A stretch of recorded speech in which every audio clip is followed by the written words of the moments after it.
Shalom and good day all, this is Tehillim29 back again for another anime review. This time it is for Eden Zero, and my goodness, we've got quite a bit to cover in this, in my notes and that. So,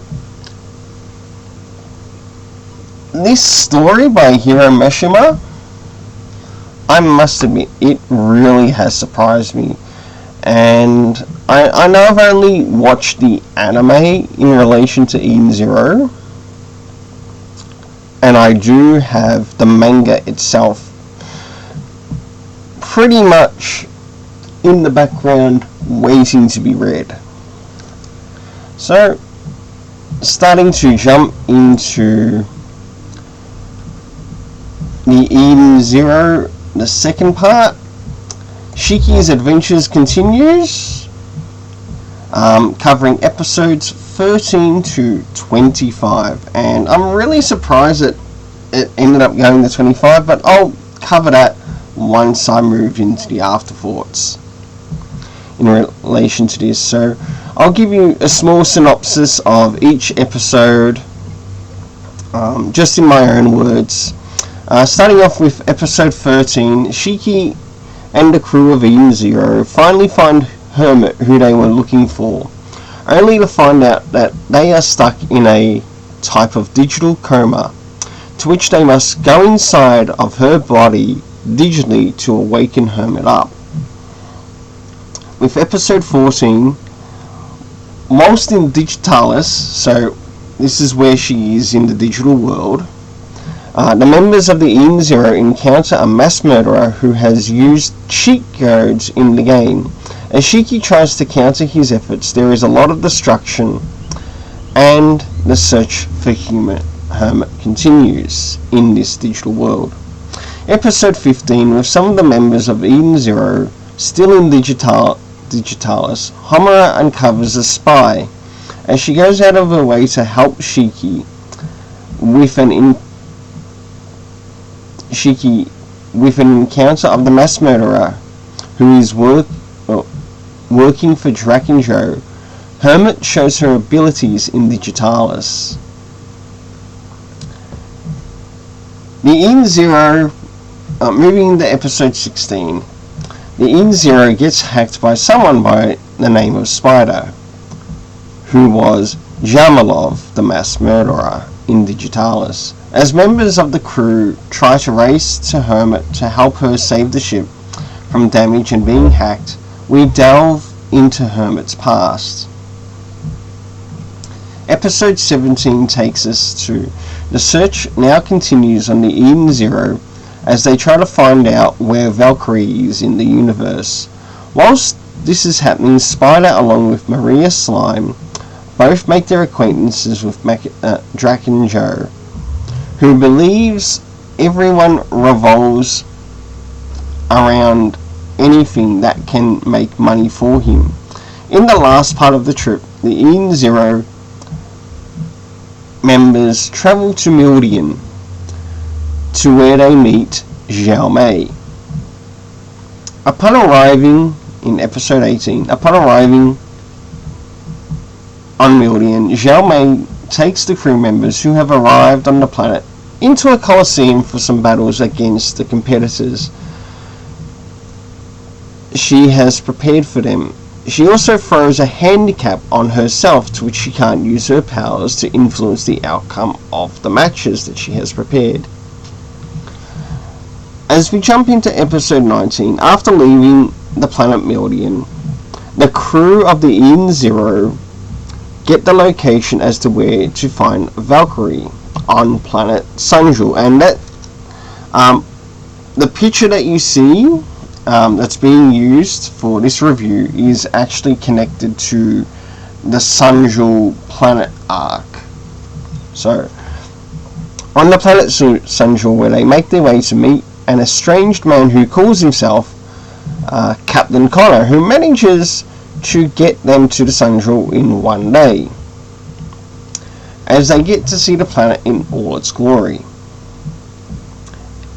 Episode 20 the head of the planet Sanjul, Madame Kurenai, has sent Shiki and Homura to mine stones for her great wealth as her punishment for saving the citizens who were under attack by some robbers. And as they get there, they are told they are told nothing as how to escape their punishment, except for some hunters who manage to come by to help them.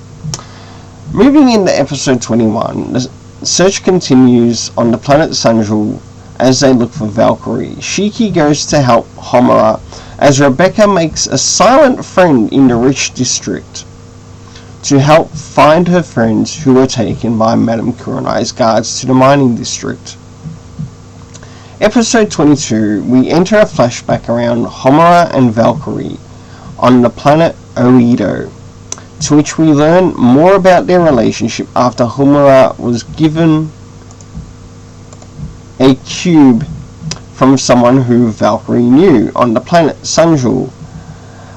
As you learn, Valkyrie went to find Homura's mother. Moving into episode 23, with Homura upset on the planet Sanjul in the Labor District. Seeing what remains of Valkyrie, Shiki goes to encounter Madame Kurenai, who we learn is Homura's mother.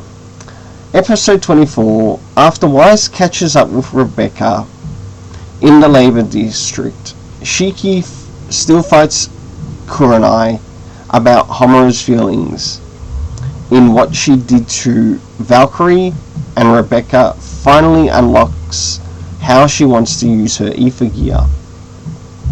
Moving on to the last episode for this season, as Shiki continues his battle against Madame Kurenai, she tries to set him up for a missile attack, which she puts Shiki in the chase against the missiles. Madame Kurenai is finally brought face to face to Homura, her daughter, whom she abandoned years ago, to which she must make a harsh decision against her own mother of the heartache that she has caused. That even Valkyrie became defeated against certain whims of her mother when she was in power on the planet. Shiki and the team finally return to the Eden Zero, to where they talk about the events of what happened on the planet Sanjul and how Valkyrie's death has an effect on them. The episode ends with Zhao Mei sharing some hints towards the next season. I'll now move on to my afterthoughts in relation to this series, and while first things first, I didn't expect this series, or should I say, these episodes would lead to the end of the first season of Eden Zero. So starting off with the first 6 episodes of these episodes, it focused on getting Hermit out of the world of Digitalis, which basically became a virtual world made up of NPCs and real players, who play to win items in the game. As Shiki and the members of Eden Zero enter the world, we learn that quite a lot, including how certain things they can bring from the outside world can also affect the inner virtual world as they search for Hermit. They do eventually bring her back to the ship and also take care of the cheater of the game inside the gaming world, with the next part of their journey taking them to Mildian, to where the crew finally meet up, who we, the viewer of the series, knows as the narrator of what is happening, called Zhao Mei, to which they are now led into a small tournament. The way this tournament as well is also used to foreshadow upcoming fights in not only the upcoming episodes but also in the series. It made me appreciate how Hiro Mashima's mind works when he sets up for events in his storytelling. After leaving Xiaomei's domain, they made their way to go find Valkyrie, and you also learn the impact of how she played a big part in Homura's life. As things continue, you also learn that there are places in the galaxy that uses crystals as a way to use ether in the universe for weapons to huge amounts of wealth. Such is with the planet of Sunjul. So whilst Shiki's team goes to Sunjul, they are also being chased by Draken Joe, who now wants the ship, the E0, to himself, and made arrangements with the head of the planet, being Madame Kurenai, in an attempt to capture the ship for himself with the help of the ally, being Madame Kurenai. After things come to a conclusion in these episodes, the Eden Zero gets away, but with the first season story arcs completed, Rebecca finally unlocking how she wants to use the ether gear, which I thought was really clever in this story, and I will move on. The way how Rebecca's ether gear was unlocked, it felt like she was a well done version of, say, but for the manga version or manga universe, in this universe of the Eden Zero, sort of like a female Flash character, and I liked how that worked within the storyline. And that's some of my extra thoughts in regards to this. To go where the crew of Eden Zero to travel next. Moving into the next thing, both the main and supporting characters in this were amazing. I really enjoyed the animation and the story for this.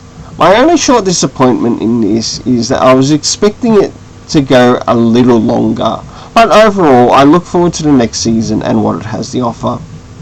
Now moving into my rating, for the main characters I gave a 7.5 out of 10. The supporting characters I really enjoyed a lot, and I'm looking forward to reading both the main and the supporting characters in the manga when I get around to it. An 8 out of 10. For the animation I gave it a 7.5 out of 10, and I enjoyed this story this much that I gave it an 8.5 out of 10. I want to give a big thanks to Hiro Mashima, and apart from that, let's keep it colourful and have yourself an awesome day.